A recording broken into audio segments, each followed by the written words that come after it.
예, 안녕하십니까. 지난 시간에 우리가 회계 순환 과정을 했습니다. 거기에 대한 문제를 조금 선별해서 한번 풀어볼 건데, 그 문제 교재 페이지는 93쪽입니다. 93쪽. 자, 우리 지난 시간에 했던 거 보세요. 거래가 발생하면은 1차적으로 붕괴를 하죠. 붕괴를 하고, 이 붕괴를 기입하는 장부를 붕괴장이라 하고, 이 붕괴장에서 총계정 원장, 그죠? 계정별로 총계정 원장에 정기를 합니다. 이걸 우리는 정기한다. 원장을 작성이 끝나고 이제 결산 때죠. 기말 결산 때 와서 직계표. 그 직계표가 뭐죠? 시산표. 이 시산표를 보고 이제 마지막 재무상태표와 손익계산서를 작성합니다. 재무상태표 그리고 손익계산서. 이 시산표에는 모든 계정이 다 들어가죠. 여기에는 자산, 부채, 자본, 비용, 수익, 모든 계정이 다 들어갑니다. 그죠? 그럼 이때 이 차변 합계와 대변 합계는 항상 일치가 돼야 되죠. 이게 우리 대차 평균의 원리라 그랬죠. 그럼 요 중에서 자산, 부채, 자본은 재무상태표로 이렇게 넘어가고, 비용과 수익은 손익계산서로 들어갑니다. 그죠? 이런 계정을 우리는 실제 계정, 자산, 부채, 자본 계정은 우리가 실제 계정이라 합니다. 그죠? 실제. 이거는 실제 계정. 이거는 명목상 계정이라 그랬죠. 임시 계정이라 하기도 하고. 요거는 시산표는 모든 게 다 들어갑니다. 여기 옮기는 절차를 우리가 이익이다. 그죠? 이익이 한다. 이런 분계장과 총계정 원장은 가장 중요한 장부다. 그래서 주요부라 하고, 여기에 또 보조부가 있다 그랬죠. 보조 기입장과 보조 원장이 있고, 그 분계를 할 때 차변 요소와 대변 요소 기억나죠? 차변의 자산의 증가, 자산의 감소, 부채는 반대죠. 부채의 감소, 부채의 증가, 자본의 감소, 자본의 증가, 비용의 발생, 수익의 발생, 이렇게 거래 8요소. 또 하나, 이 거래가 발생되는데 이 거래는 우리가 장부에 기장하는 게 있고, 즉 거래인 것이 있고 거래가 아닌 것이 있다. 그죠? 이거는 계약을 하다, 주문을 하다, 사람을 채용하다 하면 거래, 장부에 기장 안 합니다. 그죠? 거래인 것은 자산, 부채, 자본이 증가하거나 감소한다. 이거는 모두 거래를 한다. 이런 거래는 우리가 거래가 되는 것은 다시 두 가지로 나누어서 자산, 부채, 자본이 증가하거나 감소하면은 교환거래라 하고, 수익과 비용이 발생하면은 손익거래라 하고, 이 자산과 비용, 수익과 부채가 동시에 발생하면은 혼합거래다. 이런 말을 했죠. 여기 이제 우리가 지난 시간에 했던 요약하는 이겁니다. 아셨죠? 그리고 또 하나 우리가 이제 계산 문제, 그죠? 1월 1일에 기업을, 이제 영업을 시작해서 12월 말에 끝나죠. 기초와 기말. 이때 우리가 시작할 때 자산, 부채, 자본. 여기 기초자산, 기초부채, 기초자본입니다. 1년이 지나고 나서 기말의 자산, 기말의 부채, 기말의 자본의 변동, 이게 재산 상태, 다른 말로 재무 상태, 그 1년 동안에 벌어들인 돈, 수익 합계, 또 또 지출한 돈, 비용 합계를 빼고 나면은 순수한 이익이죠. 여기에 우리가 총수익이다. 이거는 총비용이고 순수한 이익입니다. 여기에 식이 그죠? 자산 마이너스 부채는 자본이다. 그죠? 자산 마이너스 부채는 자본, 수익 마이너스 비용은 이익이라 그랬죠. 물론 이제 비용이 크면은 손실입니다. 요 이익을 구하는 거는 두 가지, 기말 자본에서 기초 자본을 빼도 이익이 나오죠. 그죠? 이렇게 요래 구하는 거 우리가 손익법, 기말 자본과 기초 자본을 비교해서 이익을 산출하는 것은 재산법. 이게 등식, 자산은 마이너스, 부채는 자본이다. 자산은 부채 플러스 자본. 그죠? 자산 마이너스 자본은 부채. 이렇게 공식 우리가 만들 수 있죠. 요게 기본 원리, 이론. 우리가 회계의 기본이 이제 이론이면서 요런 게 이제 기본 공식입니다. 그죠? 1년 동안의 재산 상태, 12월 말의 재산 상태, 1년 동안 손익 계산, 벌어들인 돈. 자, 요거 관련되는 거. 네, 다 같이 93페이지 보세요. 회계 등식 중에서 맞는 거 찾아보세요. 그죠? 이렇게 시험에 이래 나옵니다. 지금은 이제 우리가 문제 위주로 하는 건 아닙니다. 예, 우리가 이제 기본 과정이니까 기본 이론 위주로 이제 이해를 하셔야 되겠죠. 그죠? 하고 나서 문제는 또 나중에 문제 풀이반 시간에 문제 풀이 합니다. 별도로 다른 별로 문제 중심으로 풀이하니까 그때 가서 집중적으로 보는 거고, 지금은 이런 거구나, 이렇게 시험에 나오는 건 하는 조금 감만 잡으시면 됩니다. 너무 문제에 너무 치중하시면 안 됩니다. 아직까지 우리가 기본 이론 시간이니까 그 기본 이론, 흐름을 먼저 이해를 하셔야 되겠죠. 예. 일단 이거 보세요. 1번, 자산 더하기 부채는 자본이다. 전부 됐죠, 그죠? 요 자산에서 부채를 빼면은 자본입니다. 그죠? 이렇게. 자산. 그런데 지금 문제가 자산에서 부채 더하면 자본이다. 틀렸죠. 자산은 소유주 지분, 채권자 지분. 그 소유주 지분이라는 거는 주인, 내 주인, 내 돈. 채권자는 내한테 돈 빌려준 사람, 부채라 이랍니다. 다른 말로 이걸 소유주 지분, 채권자 지분이라 하기도 합니다. 그럼 결국은 자산 플러스 자본은 부채다. 틀렸죠. 그죠? 자산은 지분이다. 요 말 보세요. 우리가 이거는 채권자 지분, 요거는 소유주 지분이니까 지분이니까 결과적으로 지분이다. 이게 같이 성립합니다. 그래서 3번은 틀린 말이 없습니다.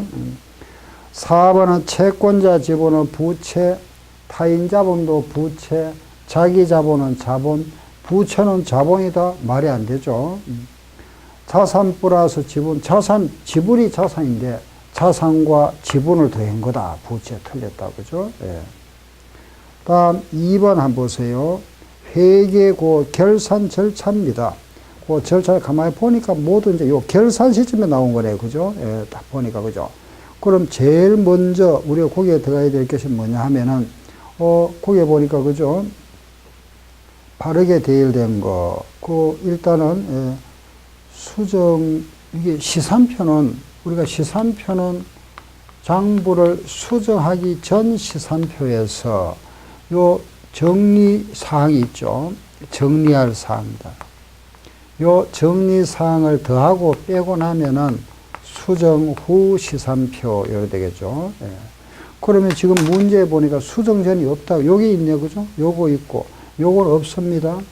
그 수정 분계가 요게 있네, 그죠? 니은, 요게 기억이니까, 요거 먼저 수정 전이 안 나왔으니까 시작이 이제 요거부터. 니은하고 기억, 이렇게 시작합니다. 그죠? 예. 다음에 미음 결산 분계를 먼저 합니다. 결산. 그리고 리얼 2월 시산표를 작성하고, 역분계라는 것은 내년 1월 1일 하는 겁니다. 1월 1일. 그걸 이제 역분계를 하는. 역분계는 생략해도 관계없습니다. 해도 되고 안 해도 되고. 그래 이제 우리가 생략할 수 있는 건 이제 정산표라든가 이런 역분계, 2월 시산표 이런 거는 이제 생략이 가능하다 이러죠. 예. 그 순서가 수정 분계 후에 수정 후를 하게 되고, 다음에 결산 분계를 하고 나서 차기입을 해야 되잖아. 그죠? 2월 시산표를 작성합니다. 마지막 단계. 그러고 나서 내년 1월 1일 역분계, 이런 순서입니다. 3번, 회계상 거래에 포함되지 않는 것, 그랬네. 요 거래인 것과 아닌 것, 요거 구분하는 겁니다. 1번, 원료를 구입하고 어음을 발행했다. 당연히 자산이 증가됐죠. 그죠? 따라서 요는 거래고, 차입금에 대한 이자를 지급했으니까 돈이 나갔습니다. 수표를 발행해 지급했으니까 자산의 감소. 급여를 아직 못 줬으니까 부채가 늘어났겠죠. 그죠? 우리가 월급을 못 줬으니까 월 30만 원 임차료로 건물에 계약을 했다. 요거는 거래가 아니다. X. 보관 중인 상품이 소실되다. 자산이 감소됐죠. 거래를 합니다. 예. 다음 4번. 회계상 거래가 아닌 것. 한번 보세요. 첫 번째, 상품을 팔았다. 자산의 감소. 건물이 장마에 침수되어 파손되다. 자산의 감소. 원료를 구입하기로 계약하다. X. 계약하다. 구입하다. 사람을 채용하다. 이거는 거래가 아닙니다. X. 그 상품이 변질됐다. 자산의 가치가 하락했죠. 그죠? 비용 발생. 차입금 지급, 이자 지급 못했다. 부채가 늘어나겠죠. 예. 다음 5번. 거래 요소의 결합 형태 중에서 잘못된 거 찾아보세요. 이게 거래 8요소입니다. 그죠? 자산의 증가, 여기 있죠. 수익의 발생, 여기 있죠. 자산의 증가, 비용의 발생 감소니까 대변 맞죠. 그 비용의 발생 차변, 부채 증가 대변 맞고, 그죠? 자본의 증가는 대변이 있어야 되죠. 잘못됐네요. 그죠? 수익의 발생은 맞고, 수익의 감소는 차변, 자산의 감소는 대변, 자본의 증가는 대변이 있어야 됩니다. 그죠? 틀렸죠? 답 4번. 다음 6번도 똑같은 문제입니다. 복식부기 기장법칙에 어긋나는 것 그랬죠. 차변의 부채가 감소됐다. 부채가 감소되면은 차변 맞네요. 그죠? 차변에 수익이 발생한다. 수익이 발생은 어느 변이죠? 대변. 틀렸다. 대변의 자산의 감소, 대변의 자본의 증가, 차변의 비용의 발생 맞죠? 예, 이번에 7번. 거래 종류에서 우리 요 거래 종류가 세 가지 있습니다. 자산, 부채, 자본은 교환거래, 비용과 수익은 손익거래. 요게 동시에 발생하면 혼합거래라 그랬죠. 그 손익거래에 해당하는 것 그랬습니다. 1번 미수 수익은 자산. 앞에 미수가 나오면 자산입니다. 따라서 이거는 교환거래에 들어가겠죠. 그죠? 매출, 채권, 어음, 회수다. 이것도 자산, 교환거래. 매입 상품의 애누리. 우리가 상품을 애누리 했으면 역분기를 해봅니다. 상품을 감소시키니까, 자산의 감소니까 이것도 교환거래. 4번 대손 충당금 하면은 돈 회수불능될 거. 우리가 대손상각비라는 비용을 발생시킵니다. 따라서 그 비용이 발생되니까 무슨 거래죠? 손익거래입니다. 우리가 요 대손 충당금에 대해서는 다음 시간에 강의를 듣고 나면은 왜 이게 비용이 생길지 알 수 있습니다. 대손 충당 계정을 붕괴하면 대손상각비라 이랍니다. 대변의 대손 충당금. 그 대손 상각비가 비용이니까 손익거래. 그 차변이나 대변의 비용이나 수익이 발생하면 손익거래를 합니다. 8번 자 보세요. 임시계정이라 그랬죠. 그죠? 요거는 실제계정, 요게 명목계정 또는 임시계정이라 하는 겁니다. 아셨죠? 그럼 비용과 수익은 임시계정이다 또는 명목계정이다. 그럼 임시계정이라는 거는 비용과 수익입니다. 그죠?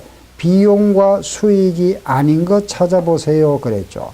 그 배당금을 내가 받았으면 수익이고 수익입니다. 그죠? 감가상각비는 비용이 될 거고 매출은 수익이고 보험료가 아니고 선급보험료로 뭐라 그랬죠? 자산. 자산은 실제계정. 매출원가는 비용계정. 비용 수익은 임시계정이라 합니다. 비용 수익이 아닌 것 찾아봐야 되겠죠. 다음 9번. 명목계정이 나왔습니다. 같은 말입니다. 그죠? 임시계정이나 명목계정은 같은 말입니다. 그럼 명목계정은 수익과 비용을 말한다. 그 수익과 비용인데 명목계정으로서 잔액이 대변에 발생하는 거 그랬죠. 그 대변에 잔액이 남는 거는 뭐죠? 수익. 수익계정 찾으면 되겠습니다. 그죠? 1번은 자산, 2번은 부채를 합니다. 매입 채무는, 급여는 비용, 이자 수, 정답. 그죠? 예. 자본금은 자본이고. 다음 10번은 장부는 주여부와 보조부로 나눌 수 있다. 주여부와 보조부로 나눌 수 있고, 다시 보조부는 다시 보조 기입장과 보조 원장으로 나눴는데, 보조 기입장이 아닌 거, 이거 딱 보면 현금 출납장, 소외현금 출납장, 매입장, 매출장, 받으름 기입장, 지급음 기입장 모두 보조 기입장이라 합니다. 보조 원장에 들어가는 거는 상품 재고장, 매출처 원장, 매입처 원장, 적성품 원장, 주주 원장. 주로 끝에 원장이 많이 나옵니다. 그 하나가 이제 또 상품 재고장 원장이 아니죠. 상품 재고장 우리가 다른 말로 상품 원장이라 하기도 합니다. 그래서 거기에 나와 있는 답은 2번이 되겠습니다. 그죠? 예. 이번에 11번. 회계 순환 과정에서 정기 다음에 행하는 절차.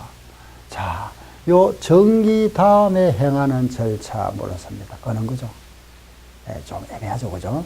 정기가 뭐죠? 분계장에서 총계정 원장에 옮기는 걸 정기라 합니다. 그 정기가 요 옮기는 절차를 우리가 정기라 합니다. 그럼 정기 다음에 이게 아니고 요거 다음에 이게 되죠. 그죠? 시산표. 무슨 말 알겠죠? 네, 잘못 생각하면은 이거 혼동할 수 있습니다. 요 정기 다음에 행하는, 정기라 하는 것은 총계정 원장에 옮기는 절차가 정기입니다. 요 다음에 하는 것이 아니고 이게 동시에 일어나는 거죠. 그죠? 옮기는 절차가 정기니까 여기 옮기는 게 정기입니다. 그래서 거기에 보면은 총계적 원장 하면 안 되고 그 시산표가 답인데 시산표 두 개 나와 있네. 그죠? 수정 전과 수정 후. 당연히 뭐가 되죠? 수정 전이 되겠죠. 그죠? 예, 수정 전 시산표. 예. 12번. 시산표는 항상 차변, 대변, 합계가 같다 그랬죠? 예.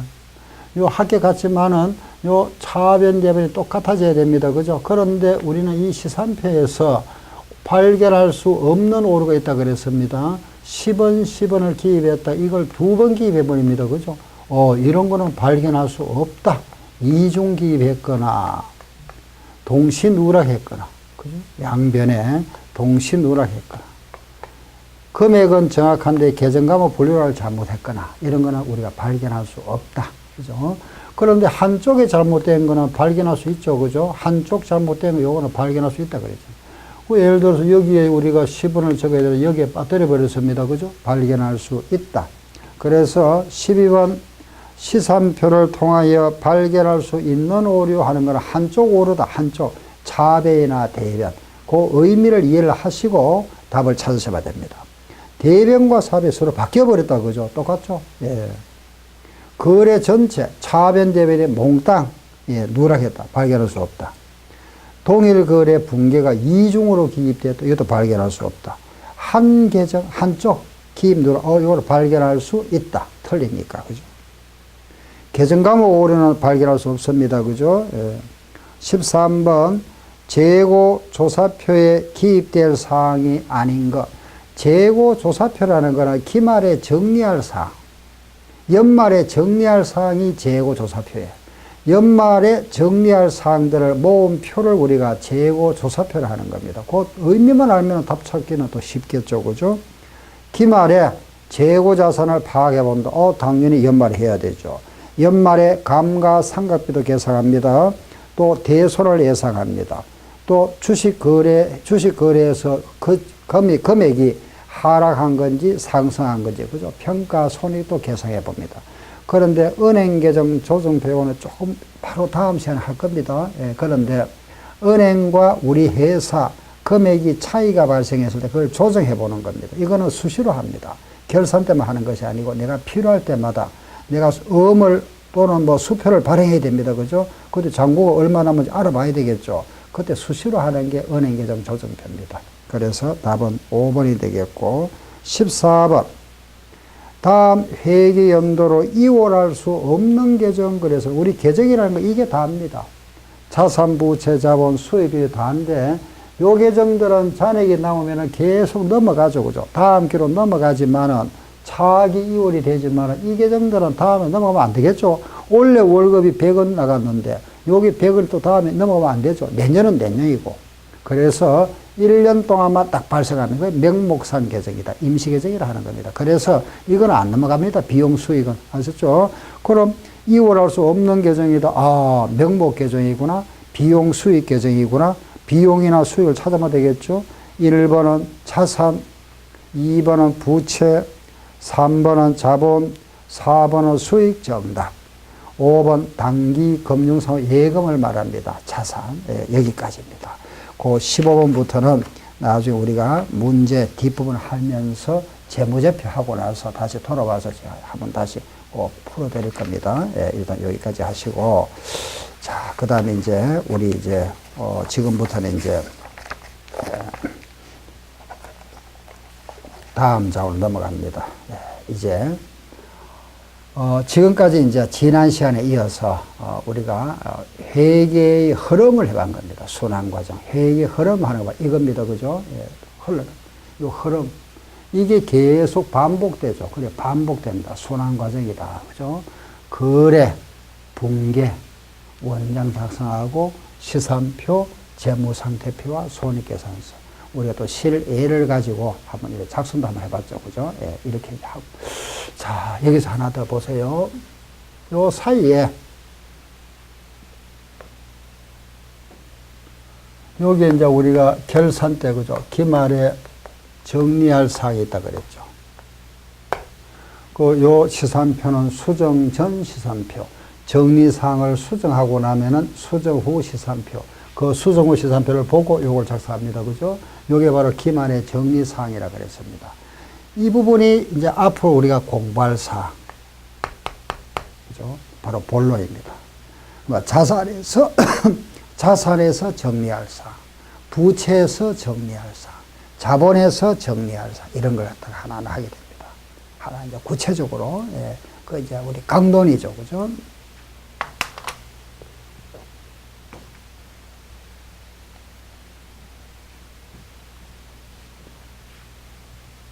그러면 이제 지금부터 그 기말의 정리사항 이제 한다 하는 거 아시고, 네. 자, 네, 보세요. 우리가 이제 이 자산입니다. 그죠? 자산. 자산, 요 교재는 105쪽입니다. 예, 105쪽인데,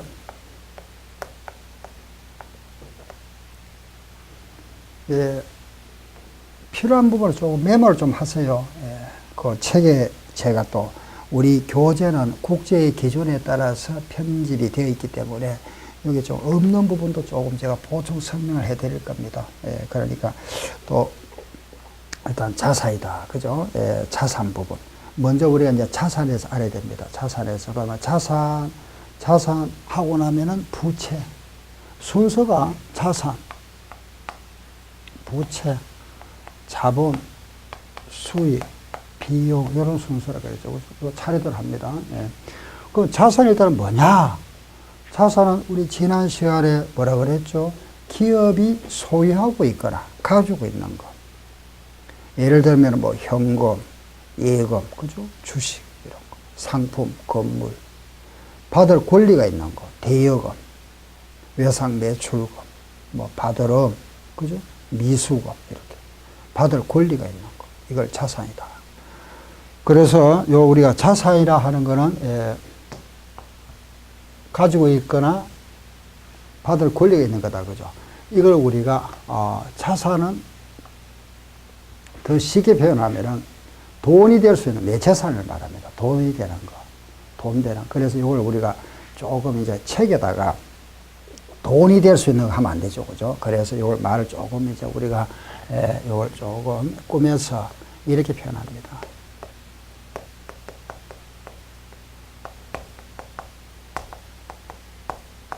이렇게. 예. 아시겠죠? 한번 해볼까요? 시작. 미래 경제적 효익이다. 요 효익하는 게 돈 된다 이런 뜻이고, 미래 돈이 될 수 있는 거. 요걸 또 다른 말로 용역 잠재력이다.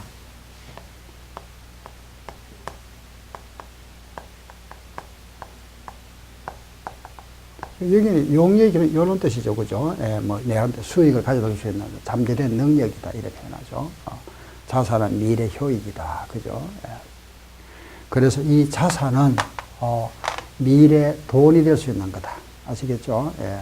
그리고 요 효익은, 효익이 돈이라 그랬습니다. 효익. 요거는 또 하나 특징이에요. 측정 가능해야 됩니다. 또 하나 유입 가능성이 높아야 되겠죠. 그죠? 예. 요 돈은 들어올 가능성이 높아야 됩니다. 들어올 유입 가능성이랍니다. 유입 가능성. 예. 또 금액을 우리가 신뢰성 있게 요 측정 가능해야 되겠죠. 이렇게. 앞으로 이제 자산하면, 효익, 유입 가능, 유입, 들어올 가능성이 높아야 됩니다. 그죠? 들어올 가능성이 없다면 그거는 대손 처리해야 되겠죠. 그죠? 측정 가능해야 됩니다. 세 가지 기억하세요. 효익, 유입, 측정. 아시겠죠? 자산은 경제적 효익이 있어야 되는데, 이 효익, 돈은 유입 가능성이 높아야 되고, 또 금액을 측정할 수 있어야 됩니다. 그죠? 측정 가능해야 된다. 아시겠죠? 측정 가능성. 그럼 우리가 이 자산에서 공부할 항목들을 잠깐 열거를 한번 해볼게요. 첫째, 현금. 네, 제가 지난 시간에 요 말씀드렸죠. 그죠?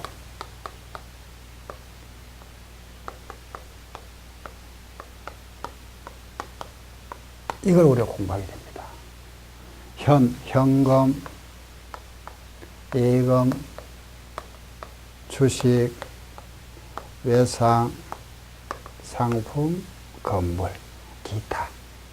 현금에 대해서, 예금에 대해서, 주식, 외상, 상품, 건물, 기타. 이렇게. 아시겠죠? 예.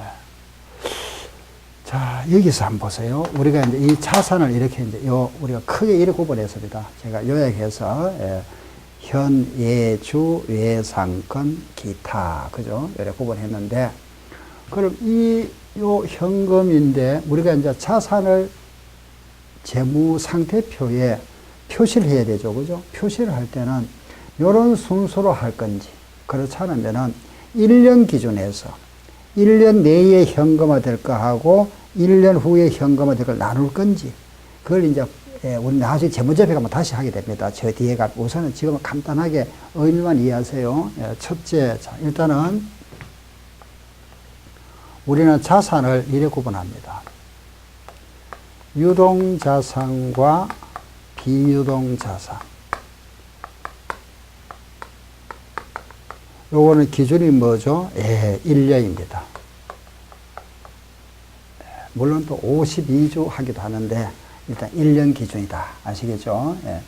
유동은 1년 내에 현금화 되리라 예상되는 거. 비유동은 1년 후에 우리가 현금화 될 수 있는 겁니다. 자, 기본적으로 이제 이렇게, 유동과 비유동 구분하는구나. 이래 아시고, 어디까지가 1년 내가 유동자산 될까요? 우리가 1년 내에 팔 수 있는 거, 또는 내가 돈 받을 수 있는 거, 뭐겠죠? 어디까지겠죠? 보니까, 아시겠죠? 그죠? 이렇게. 여기까지입니다. 상품까지. 요거를 우리가 1년 내에 팔 것으로 예상하는 겁니다.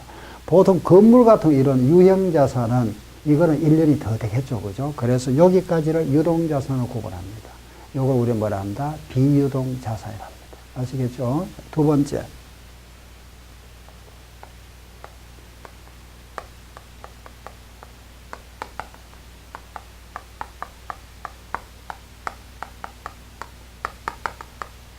금융자산과 비금융자산. 이걸 구분하죠. 금융자산. 금융자산이라는 것은 돈 받을 권리. 요거는 돈 외에 받을 권리를 말합니다. 요거는 현금, 돈이 관련된다. 그죠? 돈. 금융자산이라는 것은 현금을 받을 권리가 있는 거. 그래서 이걸 그죠? 조금 세련되게 표현하면은, 요거는 미래, 현금을 수취할 계약상 권리다. 이렇게 표현합니다. 그래, 돈 받을 권리다. 일단 고려하세요. 금융자. 이거는 현금 외에. 그럼 요 중에서 현금 받을 권리가 뭐가 있죠? 요거 당연히 현금이고, 은행 예금 찾아오면 현금 되죠. 그죠? 주식 팔면 현금이죠. 외상값 받으면 현금이죠. 이거 아직 안 팔았죠? 여기까지가 금융자산입니다. 요거는 비금융자산이랍니다. 이해되죠? 다시 여기까지는 유동자산, 비유동. 요거까지는 금융자산, 비금융자산이랍니다. 예, 일단 이렇게 간단하게 이해하시고, 세 번째. 이걸 또 이렇게 구분하기도 합니다.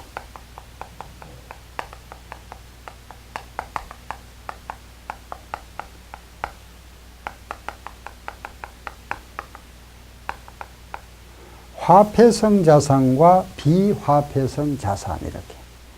화폐성 자산 하는 거는, 예, 간단하게 보세요.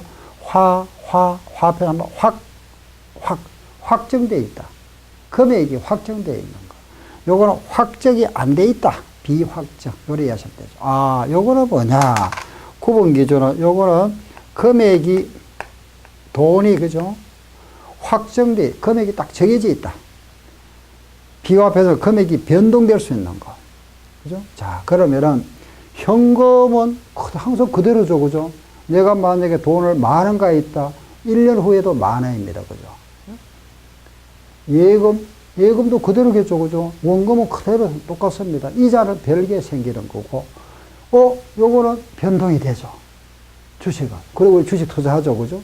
주가가 올라가고 내려가고 하죠. 아, 이거는 변동이 되는구나. 이거 무슨 자산? 비화폐성 자산. 외상값, 내가 돈 빌려줬습니다. 100원 빌려줬으면 100원 받아야 되겠죠? 이거 딱 정해져 있다, 그죠? 상품값, 이거 변동되잖아. 그죠? 건물값, 당연히 변동되죠. 우리 아파트 사고, 팔고, 투기하죠, 투기. 예, 투자. 예. 아, 그래서 알 수 있는 것이, 여기 보니까 화폐성 자산은 금액이 딱 정해져 있다, 그죠? 정해져 있는 거는 현금,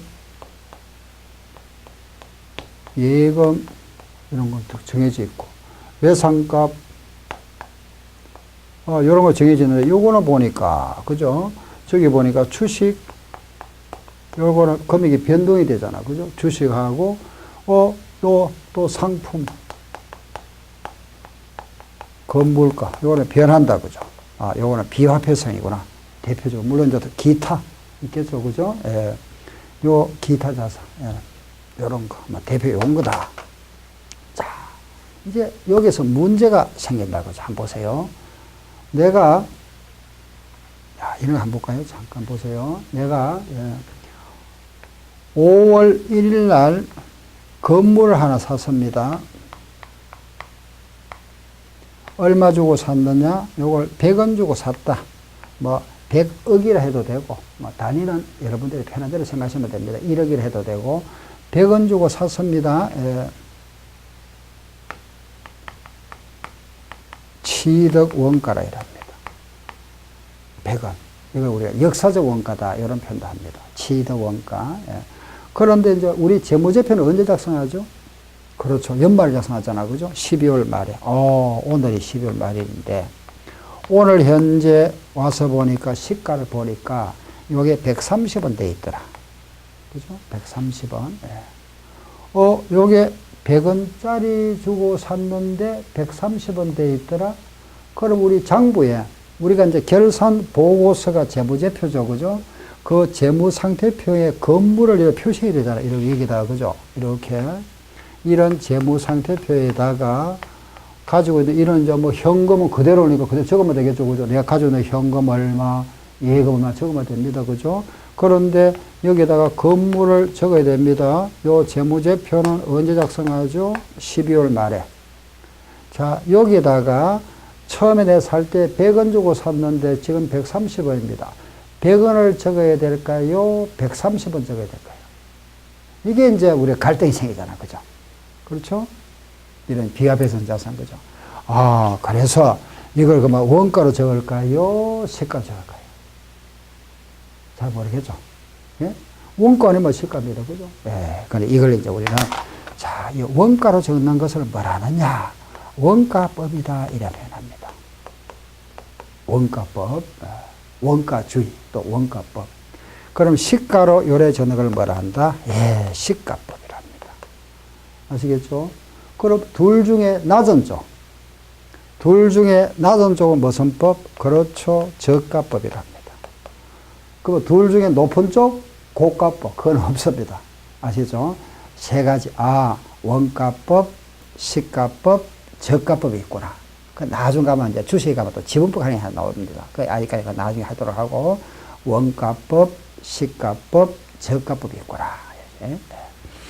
자, 그러면 이제 우리 건물에 대해서, 그죠? 예, 뭘 할 건지 이걸 이제 선택해야 되는데, 우리 법에서는 요 세 가지인데, 요거나 기업에서 선택할 수 있습니다.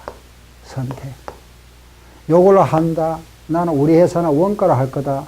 우리는 시가로 할 거다. 요 선택할 수 있습니다. 한번 선택하면은 계속 같은 방법을 해야 됩니다. 계속. 이걸 하다 이렇게 바꾸면 안 되죠. 변경할 수 없습니다. 선택은 자유인데 한번 선택하면 계속 해야 됩니다. 아시겠죠? 자, 그러면은 요 상품은 뭘 할까요? 네, 상품은 저가로 하자. 낮은 쪽으로 합니다. 그럼 주식은 뭘 할까요? 그렇죠. 시가로 하자. 시가법입니다. 자, 다시. 주식은 무슨 법? 시가법. 알았죠? 상품은 뭘 한다? 저가. 낮은 쪽. 건물은 뭐라 하고? 둘 중에 선택할 수 있다. 이걸 우리 나중에 이제 원가 모형이다. 이걸 재평가 모형이다. 그런 표현을 합니다. 이거 이제, 요런 거에 대해서는 이제 요 장에 가면은 다시 하나하나 할 겁니다. 그래서 기본적으로, 무슨 말인지 아시겠죠? 그죠? 그래서 이런 비화폐성 자산은, 이렇게 우리 법으로, 그죠? 주식은 시가로 하자. 상품이면은 저가로 하자. 건물은 선택할 수 있다. 기업에서 이렇게 정해놨습니다. 아시겠죠? 예, 그 항목별로. 이제 우리가 법에 이런 나옵니다. 그 원가를 일단 건간으로 하자. 건간 뿌리 건자잖아. 그죠? 그 원가를 우리가 기본으로 해서 시가를 하는 경우 또 저가를 하는 경우가 있습니다. 근데 회계원리서는 또 그렇게 많은 항목들을 갖다 우리가 이렇게 구분하지 않으니까 근데 기본적으로 상황은 아시면 됩니다. 자, 이거 하나만 더. 그럼 원가로 하게 되면은 좋은 점이 뭘까요? 원가로 하면. 이거는, 그죠?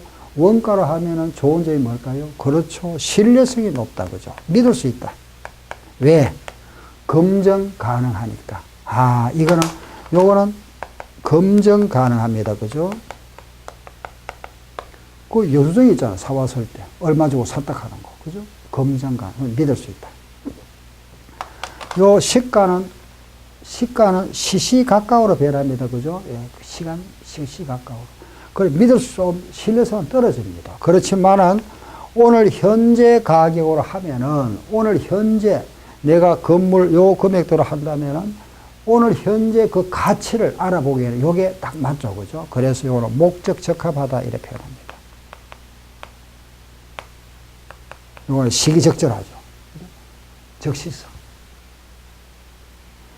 저가법 하면은 요거는 우리가 낮은 쪽으로 하게 됩니다. 그건 자산을 낮은 금액으로 하면은 장부상의 이익이 어떻게 될까요? 작아지겠죠. 그럼 세금을 적게 내겠죠. 이걸 우리가 보수주의라 이렇게 표현합니다. 앞으로 많이 나올 겁니다. 이익을 적게 계산한다. 그죠? 무슨 주의? 예, 보수주의. 네. 자, 여기서 원가로 하게 되면은 신뢰성은 높습니다. 그죠? 근데 목적 적합성은 떨어지고, 시가로 하게 되면은 목적 적합성은 높지만은 신뢰성은 떨어집니다. 그죠? 이걸 우리가 서로 상충 관계라 합니다. 서로 충돌한다. 상충. 요런 장점이 있구나. 이 정도, 아시고. 이제 원가로 하는 경우, 그죠? 시가로 하는 경우, 저가로 하는 경우가 있구나. 이렇게. 무슨 자산에 대해서? 비화폐성 자산. 아셨죠? 자, 다시 보세요. 자산은 효익, 유입, 측정인데 자산을 우리가 장부에 표시를 할 때는 유동과 비유동 자산으로 구분하자입니다. 요렇게. 요게 원칙. 1년 기준에서 순서를 정할 때 이런 차례대로 하는 걸 우리가 유동성 배열이라 하는 겁니다. 요 순서가 현금화되기 빠른 순서죠. 그죠? 유동성 배열 하지 말고 1년 기준 하자. 예, 이것도 예금 중에서도 1년 내에 만기가 있는 게 있고 1년이 넘는 거 있죠. 그죠? 정기예금.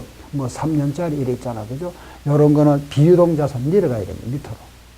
이것도 1년 내에 팔 거 하고 1년 후에 팔 거 구분하죠. 예, 그래서 요 우리가 1년 기준에서 표시하자. 표시할 때 유동과 비유동 이런 식으로. 아시죠?